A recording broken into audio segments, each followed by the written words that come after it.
Welcome back to Creating Your Life. This is episode 5, Reticular Activating System, part 1.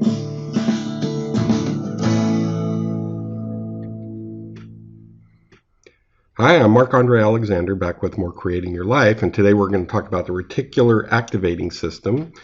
If this is something you've not run across before, I think you're going to find this really particularly interesting, because the Reticular Activating System is something that works constantly in your life and you don't know it. And how it works is really going to make a difference once you understand its function. So let me first tell you that Reticular Activating System was identified back in the 1940s. It's a network of cells in the middle of your brain. And reticular means net-like, so that's where the net comes in. But it's more than that. It acts as a kind of filter. It controls sleeping, waking, and attention. So it's the reticular activating system that starts screening out the world as you fall asleep. And it's what brings it back into focus when you wake up. And how much attention you're paying to the outer world during the day is regulated by the reticular activating system. So how does it do this? Well, think about what happens when you read a book. Suppose you're reading a novel that you're really enjoying. And as you focus on the novel, the outer world begins to fade away. You'll notice that even people could be talking to you and you just won't hear them. It's a reticular activating system that does it. Its job is to function as a sophisticated filter, and it creates blind spots to the junk that's around you.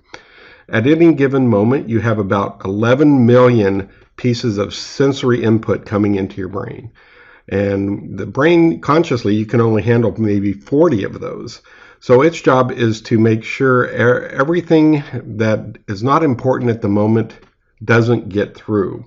In that sense, it acts like an executive assistant to the CEO or president of a company. Everybody wants the executive's attention. And the executive assistant's job is to prioritize all of that information that is actually something that should come through and have the executive's attention at the moment. And so your conscious awareness is the executive. And the reticular activating system at every moment is screening out anything that's not important right now. This is valuable because it allows you to focus. It allows you to focus on what's important. It allows you to focus on what you want to focus on right now. What it does is allows you to focus on what you value. I'm reading this book, and this is the most important thing to me, so all the other sensory input starts getting screened out. It also allows you to perceive anything that's a threat, and that's another type of value. So anything of value or of a threat gets through this net, this reticular activating system filter. This is why a mother with a newborn baby can sleep through the truck going by, the alarm going off, and a jet airplane going overhead. But the moment that baby whimpers, she wakes right up. It's also why teachers need to understand this.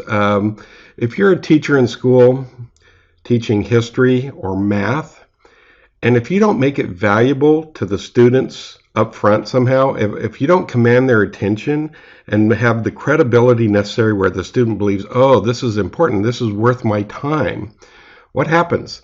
The student can be looking at you and appear to be listening, but if it's not valuable, they start retreating into their head. They start daydreaming. They start thinking about what's after school, and the reticular activating system starts creating blind spots to the input that's coming in. So it's not that a student isn't listening to you. They're not even really hearing you. It's impacting their eardrums, but it's not getting through to the brain because they see no value in it. For me as a trainer, it's also important because as a trainer, I need to establish value up front. Working in learning and development at a big semiconductor company for many years, and working with engineering managers from around the globe, if I'm going to stand up in front of a room full of engineers, and if I'm going to have any credibility with them whatsoever, I have to somehow establish credibility right up front. So when I was doing a high-performance thinking seminar like this, that's one of the reasons why I would put these these little puzzles in front of them, the Paris in the Spring and the videos. And right away I would show them that I know something about the mechanics of their brain and of their mind that they don't know, and that it's valuable for them to understand this. By establishing that up front, then I have them for the rest of the time. I have their attention, they can see the value of it, and therefore everything I'm saying starts getting through. Another way it works, and another way it has practical value. There was a time I was working in one building, my group, nice quiet building, and then we were moved to another building, and my particular cube was moved right next to the service elevator. And everybody was saying, oh, that's too bad you're next to the service elevator. You're going to hear it all the time. It's going to be hard to concentrate. I said, no, not at all. I understood about the reticular activating system. And I told them, no, I mean, it's going to be utterly irrelevant to me. And after a couple days, I won't even hear it. And sure enough, I focused on my work. I didn't give it any value whatsoever, not even as a threat. And within a couple days, I didn't even hear it. It was not anything that was relevant to me. So my reticular activating system screened it out. One of my colleagues, who happened to have an office in the old building where he could shut the door, listen to music, and cut out all noise, well, he was given a cube as well. So now he's out in the open. But he didn't know about the reticular activating system. And for him, all this new noise was a threat, and it always got through. So he would even stand up and yell across a couple aisles to somebody saying, hey, you're talking too loud, keep it down. If you define things as a threat, they get through. This is one of the reasons, for example, that if you have a neighbor's dog that barks all night long, you'll wonder, why is it that the neighbor can sleep through their dog barking, but I'm up here waking up? Well, you've defined the dog barking as a threat, and so it gets through. The owners of the dog, perhaps they see that barking as something valuable to them, in the sense that when they're barking, they're keeping things away, so it doesn't really matter. It's not a threat. It's as long as it's going on, everything's fine. And so they sleep through it. They get used to it. It's why parents can get used to noisy kids in a way that visitors will kind of wonder, oh, this is like chaos. But the parents get used to that. They kind of screen it out after a while because it's a normal operating procedure.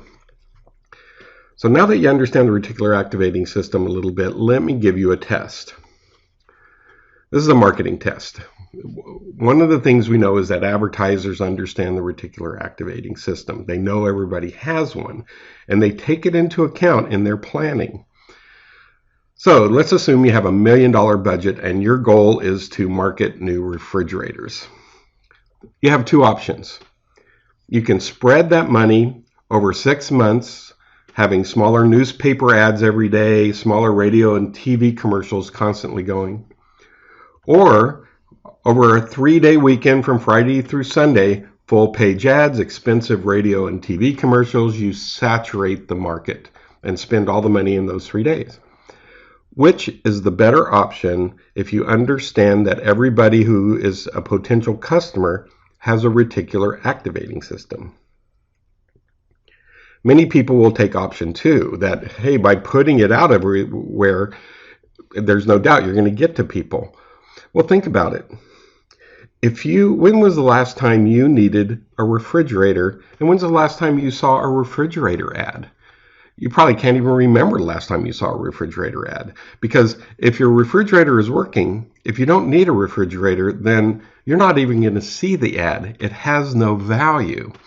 In a 3-day weekend, how many people will have refrigerators that break down? Now think about how many people in 6 months will have a refrigerator breakdown. In 6 months, those people will suddenly need a refrigerator. Now the ads will get through. Their reticular activating system will open, and they'll see ads everywhere.